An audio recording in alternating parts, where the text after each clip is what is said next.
Gerai, šiandien tema sisteminiai fotoaparatai.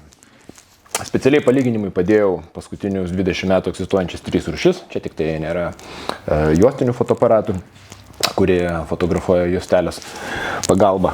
Tai 3 rūšis. Skaitmeniniai, liaudėje vaidinami muilinėmis. Aš juos lyginu su telefonu, nes nuo telefono jie stipriai nesiskiria, nebent turi didelį optinį artinimą, tai tada tik tai vienintelis privalumas lyginant su telefonu. Tada sisteminiai fotoaparatai ir veidrodiniai fotoaparatai. Sisteminiai dabar yra ir populiariausi, ir technologiškai tobuliausi. Veidrodiniai aparatai.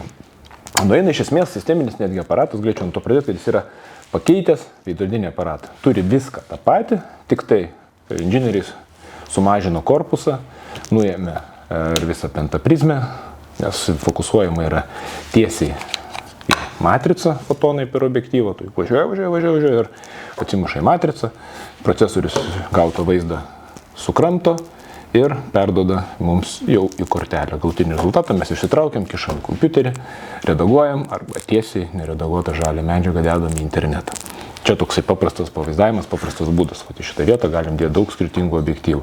Tai jų pagrindinis skirtumas nuo veidrodinių yra tai, kad veidrodiniai fokusuodavo pentaprizmės pagalba, vaizdas ateidavo, atsimuždavo, čia net neatsimuždavo kiaurai veidrodėlį, atsimuždavo į kitą ekraną ir atiduodavo vaizdą į pentaprizmę ir mes matydavome per vieną veidrodėlį, mes matydavome vaizdą okuliarę. Kitas apačioje esantis toks kaip mini televizorius fokusavimo skrynas, jisai tą vaizdą sufokusuodavo ir palei tai duodavo signalą fokusavimo mechanizmui arba vaikiškai objektyvui judėti, fokusuoti tą vaizdą, į kurį mes nustatėme. Tai ten galima fokusuoti kontrasto pagalba arba atstumo pagalba, rankinį fokusą jungti. Yra keletą tų variacijų, bet pagrindinis principas, kad čia tiesiai į matricą, čia per pentaprizmę fokusuojama, o vaizdas atėjęs į matricą kartais ne visiškai fokusas sutampa taip, kaip mes matėme per vaizdo ieškiklį ir kaip galutinai jis įsirašė. Dėl to būdavo front, back fokusų, daug tų problemų, kurias išsprendė sisteminiai fotoaparatai. Dėl to jie atsikovoja savo jau rinkos dalį ir principai dabar jau išstumia veidrodinius fotoaparatus iš rinkos. Nes visas kitas funkcionalumas yra labai panašus, tai čia baterijos. Dedame čia, ar dedame čia, ar dedam čia kortelės. Vėlgi, gali pas kažkai kurios modelius būti kitose vietose, bet iš esmės jis ir tas pats, kad tu turi įdėti kortelę. Fotografavimo mygtukai netgi vietos nepakeitė. Toliau funkciniai ratukai tiek pas šitos, tiek pas tuos jie liko.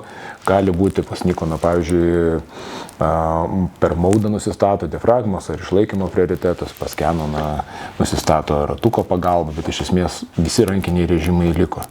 Ekranai gali būti vartomi, kaip čia dabar toks trendas, dauguma jau turi vartomus ekranus, gali būti stacionarus, kaip pas čia senai 800E. Toliau objektyvo vieta vis dėlto liko priekyje, niekur jinai nepabėgo. Tai ką dar sisteminiai padarė geriau negu veidrodiniai, tai tiesioginis vaizdas, kadangi jau ateina tiesiai į matricą, tai galime filmuoti be pertraukų, galime filmuoti continuous fokusų, ne tik fotografuoti, kas buvo sudėtinga veidrodiniuose aparatuose, jie visą laiką turėdavo bėdų su fokusavimu filmuojant. Toliau atsirado labai ir palengvino ir atsirado tai animal trackingas ir ten gyvūnų, žmonių, akies, paukščių sekimas stipriai ištobulėjo fokusavimo sistema. Tai vienu žodžiu apibūdint sisteminiai fotoaparatai stipriai pagerino fokusavimą.